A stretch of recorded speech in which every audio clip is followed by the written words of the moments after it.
Hey guys, welcome back to the channel. In today's tutorial, I'll show you how to mute messages on WhatsApp Business. So let's get started. At first, make sure you have the WhatsApp Business app downloaded from Google Play Store or App Store, and also make sure that you have logged into your account. So let's open it. Now see, this is the inbox of your WhatsApp, and to mute a message you can simply tap on message.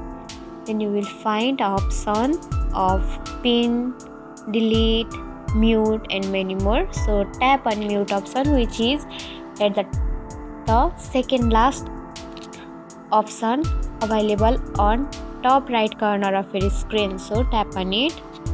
Then you can see the option of timing here, so you can set timing according to your desire or needs. So I'm tapping on always like this.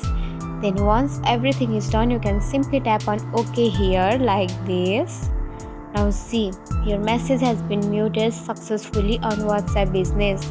And that's it. If you found this tutorial helpful, don't forget to like, comment, share, subscribe, and also hit the bell icon for more easy tutorials. I'll see you in the next video. Till then, bye bye, take care, have a great day.